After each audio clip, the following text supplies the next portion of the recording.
Dan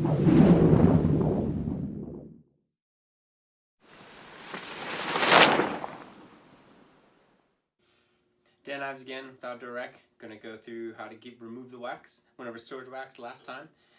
So let's say it's the beginning of the season, or if you're at the next stage of waxing your skis and you need to remove the wax, the process is exactly the same.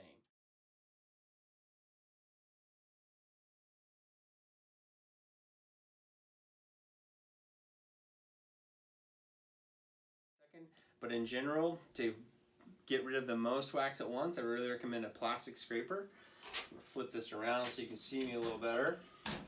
Right now I don't really have any clamps, but if you have any like bungee cords or something, you can get creative.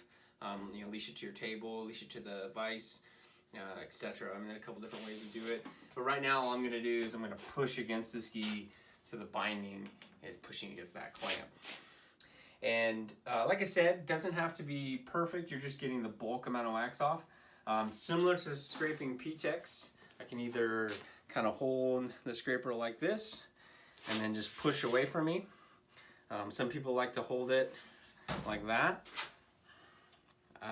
Everyone's got their preference. And you'll find that, whatever works for you. And that's pretty much it. And you can see the wax as I'm scraping it off. And a plastic scraper shouldn't damage your base. I mean, if you really tried, you probably could.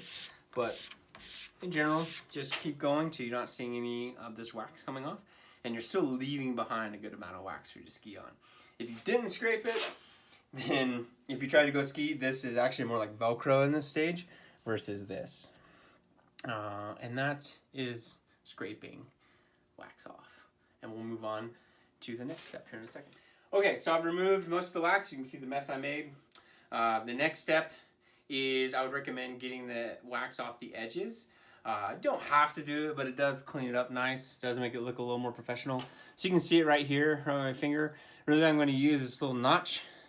It was handy. You don't have to use it, but I like to use it.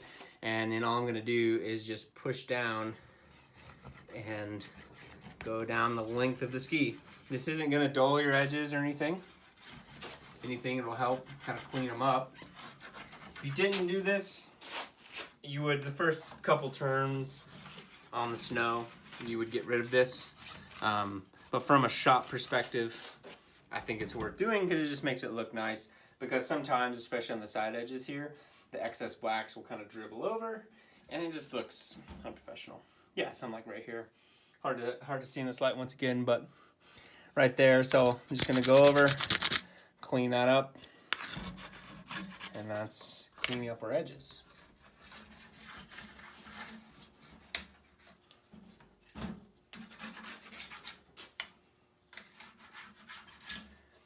Awesome.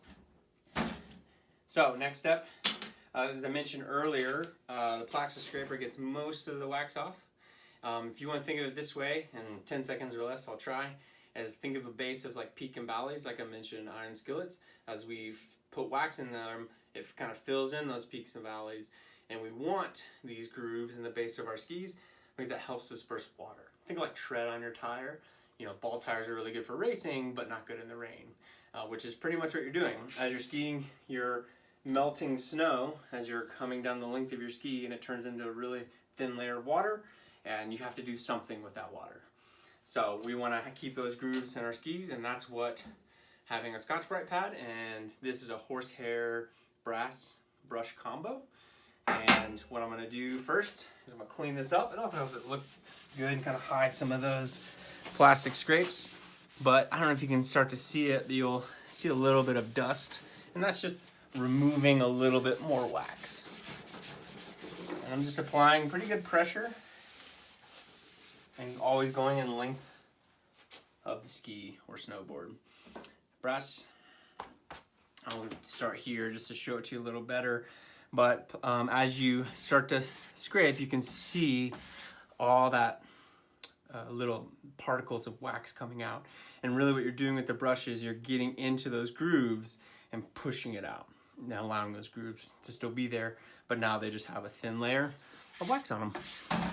And that'll help you go faster, as well as turn, which will allow you to stay in control while skiing. So that's common belief. People ask like, well, I don't want to go faster. Please don't wax my skis that well. It's the opposite, really. You can turn easier, so you can slow down easier, brake easier if you have a good wax base. And that is that. Give it like 2 passes, nothing too crazy. And that is waxing your skis. These guys are ready to go. And I would just do the next one. Thanks for coming by. Hope you enjoyed the video, and see you next time.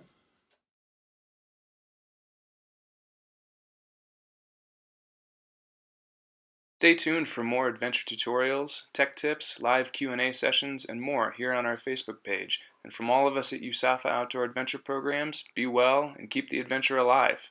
See you next time.